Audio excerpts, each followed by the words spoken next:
Assalamualaikum warahmatullahi wabarakatuh.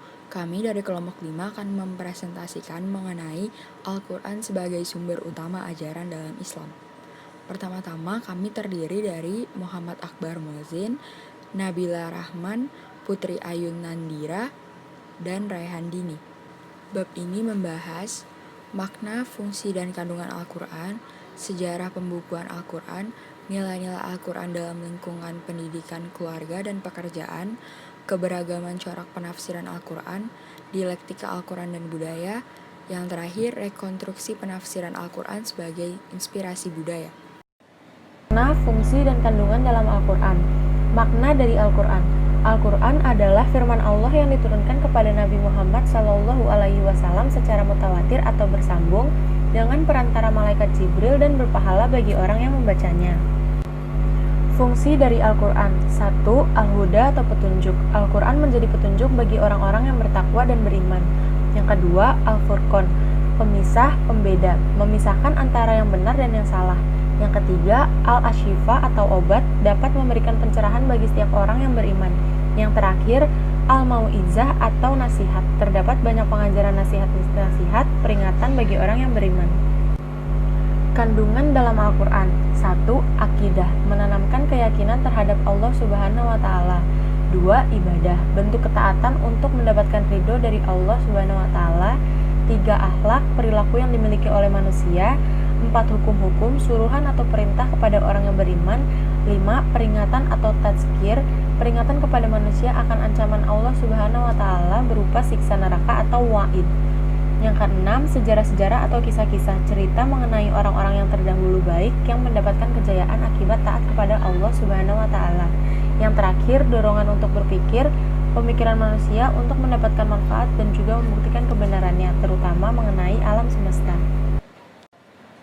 Ke sejarah pembukaan Al-Quran. Kita telah mengetahui bahwa Al-Quran diturunkan secara berangsur-angsur. Rasulullah menerima Al-Quran melalui malaikat Jibril. Kemudian beliau membacakannya serta mendiktekannya kepada para sahabat yang mendengarkan. Pada periode sejarah pembukaan Al-Quran, dapat dikatakan bahwa setiap ayat yang diturunkan kepada Rasulullah, selain beliau hafal sendiri, juga dihafal dan dicatat oleh para sahabat. Dengan cara tersebut, Al-Quran dapat terpelihara di dalam dada dan ingatan Rasulullah SAW beserta para sahabatnya. Hal ini dijelaskan dalam Al-Quran surat Al-Qiyamah ayat 17 yang artinya, sesungguhnya atas tanggungan kamilah mengumpulkannya di dadamu dan membuatmu pandai membacanya. Ayat tersebut memberikan petunjuk kepada kita bahwa Al-Quran itu dijamin kemurniannya dan terpelihara serta terkumpul dengan baik sejak saat diturunkannya sampai sekarang ini. Pengumpulan ayat Al-Quran ini dibantu oleh para sahabat. Setiap ayat turun langsung dicatat pada pelepah kurma, kulit binatang, dan bahkan pada tulang belulang hewan. Kelompok pencatat Al-Quran ini cukup banyak, sebagaimana diriwayatkan sebuah hadis yang artinya, ambillah dan pelajarilah Al-Quran itu dari tempat orang sahabatku, yaitu Abdullah ibnu Mas'ud, Salim, Muaz ibnu Jabal, dan Ubay bin Ka'ab. Hadis riwayat Bukhari. Tugas mencatat wahyu itu telah selesai semuanya menjelang wafatnya Rasulullah SAW. Selanjutnya ada nilai-nilai Al-Quran dalam lingkungan pendidikan, keluarga, dan pekerjaan. Yang pertama itu ada lingkungan pendidikan. Unsur terpenting dalam lingkungan pendidikan ialah guru. Berikut adalah beberapa tugas guru dalam Islam. Yang pertama itu adalah guru sebagai murabi, yaitu mendidik peserta didik agar memiliki kemampuan dalam mengembangkan potensinya.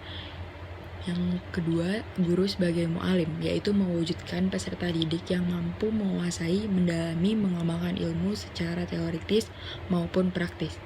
Yang ketiga, guru sebagai mu'adib, yaitu bertugas menanamkan nilai-nilai tata krama, sopan santun, dan berbudi pekerti baik. Yang keempat, guru sebagai mudaris, yaitu mencerdaskan peserta didik, mengembangkan potensi mereka, dan menciptakan suasana belajar yang harmonis. Yang kelima, ada guru sebagai mursyid, yaitu membimbing peserta didik agar memiliki ketajaman berpikir dan kesadaran dalam beramal. Yang keenam, guru sebagai multi, yaitu bertanggung jawab terhadap proses perkembangan kemampuan membaca peserta didik. Yang terakhir, guru sebagai muzaki, yaitu menjauhkan peserta didik dari sifat tercela dan menanamkan sifat terpuji. Yang selanjutnya dalam lingkungan keluarga. Dalam pandangan Islam, keluarga adalah madrasah pertama untuk membentuk karakter awal dan menjadi pengenal dan penanaman prinsip keimanan. Keluarga mengajarkan yang pertama itu ada kesetiaan, lalu sifat-sifat mulia, yang ketiga rahmat, yang keempat kasih sayang, dan lain-lain. Keluarga sangatlah berpengaruh pada keteladanan anak, dan anak adalah cerminan dari keluarganya, sebagaimana dijelaskan oleh Rasulullah SAW dalam hadisnya. Tiap-tiap anak dilahirkan dalam keadaan fitrah, maka ibu dan bapaknya yang mendidiknya menjadi orang yang beragama Yahudi, Nasrani, atau Majusi. Hadis riwayat Bukhari. Yang terakhir ada lingkungan pekerjaan. Nilai yang terkandung dalam Al-Quran tentang etika dalam bekerja diantaranya sabar, tekun, menepati waktu, berlomba-lomba, jujur, tanggung jawab, menghormati antara satu dengan lainnya, menepati janji, tidak menghalalkan segala cara, bijaksana, amanah, bersih dari hati yang iri, dengki, dan tidak suka memfitnah.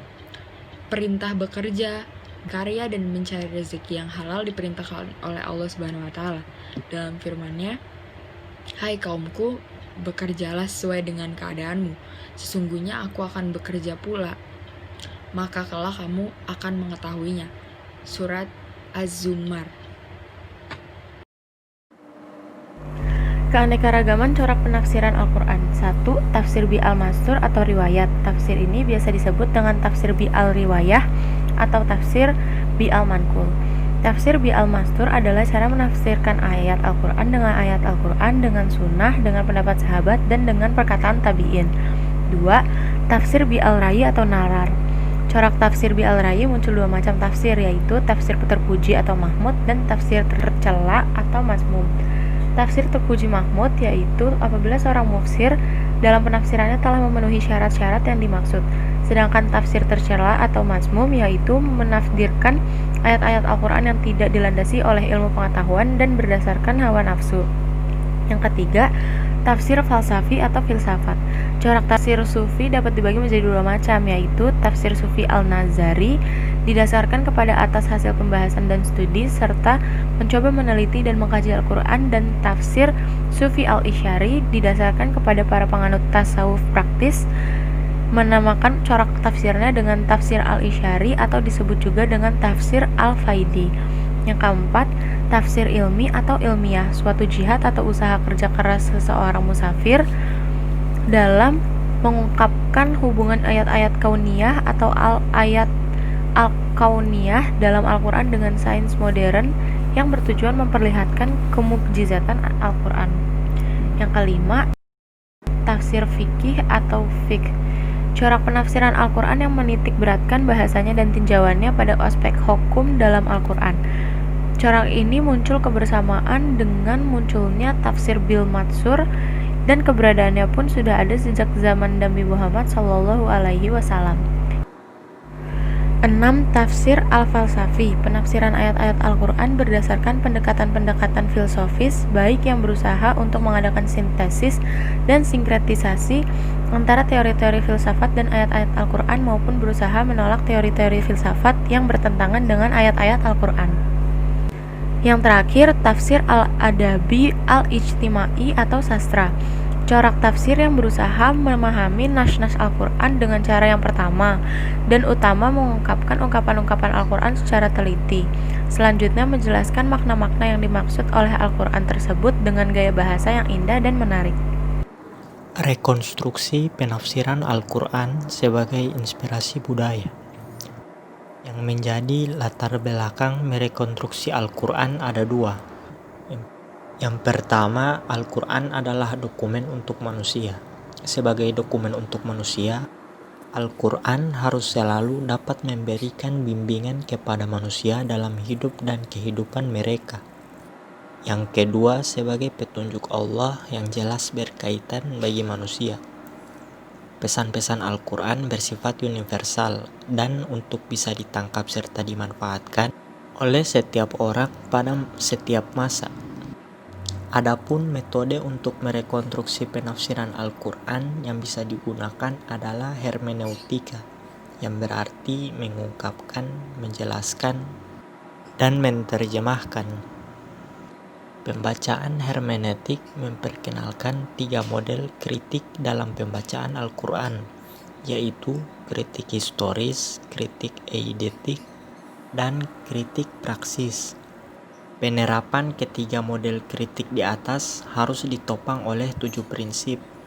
Yang pertama, prinsip historis. Yang kedua, prinsip konfirmatif. Yang ketiga, prinsip tematis komprehensif.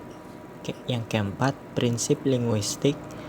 Yang kelima, prinsip distingsi etis legis. Yang keenam, prinsip distingsi instrumen intensional. Dan yang terakhir, prinsip realistik. Dialektika Al-Quran dan budaya. Dalam pandangan umat Islam, Al-Quran adalah wahyu Allah yang menjadi sumber kebenaran dan mutlak kebenarannya. Al-Quran berinteraksi dengan realitas sosial atau menurut Quraisy Shihab, yaitu dibumikan, dibaca, dipahami, dan diamalkan untuk menampakkan kebenaran dalam Al-Quran. Ketika kebenaran mutlak itu disikapi dengan latar belakang kultural yang berbeda, akan muncul kebenaran parsial yang hadir dalam realitas sosial suatu masyarakat yang kebenarannya relatif, sehingga kebenaran mutlak milik Allah. Al-Quran adalah mukjizat yang beralkulturasi dengan wujud nyata kebudayaan bangsa Arab. Al-Quran tidak melarang bersyair atau berpuisi. Larangan ini ditujukan pada maksud dan tujuan dari puisi atau syair tersebut, seperti kebencian, hasud, dan keburukannya. Konsep inilah yang menginspirasi Wali Songo dalam penyebaran agama Islam di Indonesia. Dalam penyebarannya, Wali Songo menggunakan kebudayaan wayang, seni ukir, mengarak sapi yang telah dihias ke halaman masjid, seni suara yang berisi nasihat, dan lain sebagainya. Sebagai kitab suci, Al-Quran memberikan petunjuk kepada umat manusia dimanapun dan kapanpun. Al-Quran berfungsi melegitimasi, meluruskan, dan menolak budaya yang tidak sesuai dengan ajaran. Berkembangnya model penafsiran terhadap Al-Quran sejak masa klasik sampai masa modern dapat menjadi bukti bahwa telah terjadi hubungan antara Al-Quran dengan budaya manusia. Sekian pemaparan materi dari kelompok kami. Lebih dan kurangnya kami mohon maaf. Wallahu musta'an. Wassalamualaikum warahmatullahi wabarakatuh.